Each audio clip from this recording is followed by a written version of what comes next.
Kamusta naman kayo mga kabayan? Ako may papakita sa inyo isang napaka-espesyal na na luto. Paano naman, mamahalin din ring isdang ating lulutuin ngayon, na ring isdang pampano. Gagawa tayo ng sarsyado. Sarsyadong pampano. Yan.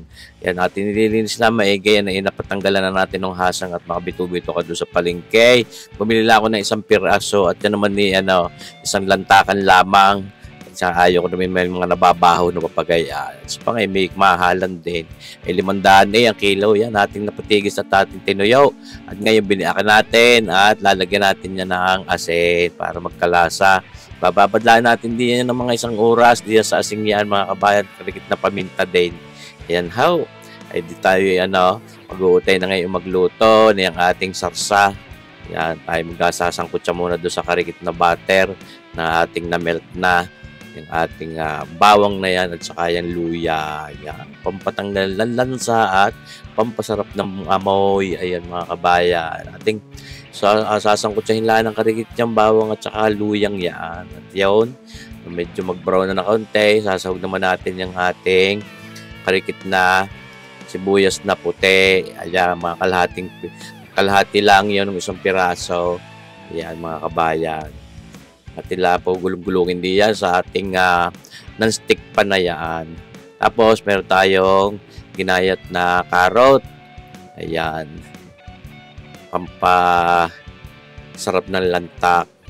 Para may gulay-gulay din, mga kabayan. Simple lang itong lutong ito ang ating ginagawa. Kayang-kaya din. Halagyan natin ng karikit na paminta. Ayan. Mga kulang-kulang kalahating yung kutsarita para mas mabango, mas masarap.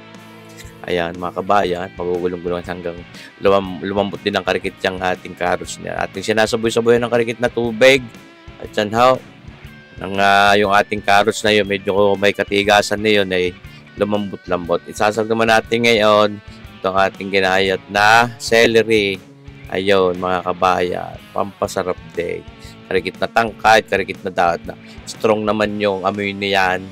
Kaya hindi natin para pakaramihan. Ating sinasaboy-saboy lang ng tubig at nasa gayoy hindi magtutong. Nilagyan natin ng mga kalahating kutsaritang puti na asukal. Yan para may tamis ng karikit. Mas masarap lalo itong ating gagawing sarsa. Karikit lang naman itong sarsa natin kailangan. Sapat lang para ma-cover natin yung ating isang pirasong isdang pampano. Kaya sinasahugan na rin natin na ginayat nating onion leeks. Nagtira tayo ng karikit at pang-garnish natin pag tayo nag-plating na. Yun pinagugulong-gulong lang natin sa ating tapos ito, ilagyan natin ng patis, mga 2 kutsara, pampaalat natin. Ayan dahil yun namang isdang pampano, yun may lasa na may alat at ating nilagyan ng patis, nilagyan ng asin. Ngayon, lalagyan na natin ng sabaw itong ating sarsa. Tulad na sinabi ko, karikit lang. Una natin lulutuin itong sarsang ganito bago tayo magprito ng isda. Kasi pag iniinuna natin pagpiprito, mababahaw yung isda bago pa mapasahog iyang ating sarsa. Meron ting ginamit na yung soft tofu na yan. Bili ko sa supermarket, malambot, ginit-git lang nating papagayaan, dinice lang natin, hindi para baka haluin at yan may lambot na masisira ang forma. Yan. Sayaw-sayawin lang din natin ang karikit diyan sa ating magic pan na yan, non-stick pan. Mga kabayan. Talagang gaya yan agad sa sarap. Wala pa yung isda, smarsipaw, tawaray. Kaya naglalagay tayo din ng karikit na binunaw nating cornstarch para pagka meron ng karikit na lapot ang ating sarsa. Sigun lang sa consistency na gusto ninyo. Hindi rin maganda pagka sobrang lapaw at hindi lumay. Sapat lang para siya ay medyo lumapot-lapot ng karikit. Ngayon, sinasahid muna natin yung sarsang ginawa natin at ipiprito naman natin yung ating isdang pampano. Yan. Lalagyan lang tayo ng karikit na mantika diyan.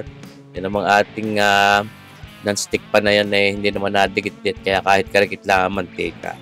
Pero ganda naman may mantika rin para hindi dry ang ating pagpiprito. Hindi magiging dry yung isda, masisilid yung yung katas o yung pinaka juice ng isda sa loob. Ayan. Hindi madadry. Kakita nyo gaya, isang piraso lang magkano ang bili ko din Kulang-kulang 300 din. Aray. Para maipakita ko din sa inyo. Kasi pag nilantakan nga, gusto ko iubos agad. Yan, ayaw ko may mga nababaho na ganyan. Dahil pag yun na nabahaw na pag tumigas na yung isda, ayos pa din. Pero iba ho, ang sarap ng talagang bagong-bagong luto lalantakan mo hanggang maubos ako, napakasarap. Basta ipiprito rin natin ng papagayaan, hindi itong kalakasan ng apoy, hindi rin naman itong kahinaan, basta yun para maabuto yung kaloob-looban ng isdang yaan. Yan, ating binalik at baka masunog. Tulad na sinabi ko sa inyo, may karikit pa rin mantika. Pwede naman natin dagdagan yan maya-maya. Kako nga para hindi ho matry ang ating isda. Isa pa yung ginagamit naman nating mantika din medyo healthy rin. Hindi ho yung mga palm oil ang ginagamit natin. Canola, minsan ay vegetable oil. Ayan. Banhat ay piprito lang ng papagayan, yung mga gilid-gilid na yan. Siyempre, magugulong-gulungin lang natin din yan sa ating non-stick pan na yan at maya-maya katalo na yan ang ating isdang pampano. Bisa na yan kayo nag-i-steam din yan, mga kabayan. Pero ito nga, marami mga naipakita na rin naman ako nung una ng mga steamed na pampano. Kaya ito, ginawa naman natin sarsyado. Ayan. Nakaprepare na ho yung ating sarsa at ating ibubuhos na lamang diyan sa ating isdang yan pag inaiprito. At pag ready nang iserve, ayun, pag-ahaw mga kabayan. Simpleng luto, kayang-kaya nyo din. Simple, medyo social lang karikate. At napakasarap ng isdang yaan. Kaya naman medyo may kamahalan din ng bili. Ayan mga kabayan, yung isdang pampanaw. Yan imported, duda ko. Hindi ko lang alam kung saan ini-import yung mga ganyang isda. Yun. Wala naman yata dito sa ating mga nahuhuling ganyan, fresh, para din yung ating mga pink salmon na talagang imported. Yun, nilagdagan natin ng karikit na mantika at sa ganun yung mga gilir-gilir, mga batok-batok na yun ating maiprito rin ng ayos. Yan, yung mga dibdib. Yan, malapit na sa katotohanan yung ating isdang pampanong iyat. Ito, hinango na natin. Ito, pinainit natin ng karikit yung sarsa at isasapaw na natin nandiyan sa ating isdang pampano. Nakaw, kita nyo baga ito mga kabayan. Nag-aayaya, sarap. Marsipaw, tawaray. Katulad na sinabi ko, karikitlaan naman ho yung sarsa natin ginawa at hindi naman para magmukhang yan. Alam mo sinigang. Mga kabayan. Sakto lang para makover yung ating isda. Diyan ho magkakatas pa rin yan, mga kabayan. At pag yung nilalantakan na lalabas yung katas ng isda natin. Yung pinaka-juice ay yung pinaka-sarap. Talagang panalo yun na nga. Kita nyo bagawang itsura. So, marsipaw. Isa rin nagpasarap diyan yun yung ating celery. Ako nung una hindi mahilig mangain yung celery. Nung matutunan ko, parang kasarap naman kahit sa mga pansit bihon. Ako yung nagamit niyan celery. Yan how. Kita nyo bagang itsura, nag-aayaya, sarap mga kabayan.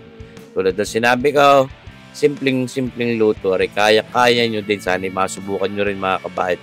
Salamat po sa inyong panonood din sa ating sa ating videong Sana po patuloy nyo pong abangan pa rin natin mga susunod na mga cooking videos. At kako nga, hindi naman tayo mapapagod na magawa ng mga cooking videos na papagarne at nang maipakita ko sa inyo. Kahit pa paano kayo may tututunan din naman at marami naman nagko-comment at nagme-message na talagang ginagaya nila yung aking mga recipe, mga kabayan. Nakakatabaho ng puso. Tuloy po sana yung supportan itong ating YouTube channel at yung ating Facebook page, mga kabayan. Mabuhay po tayong lahat. God bless!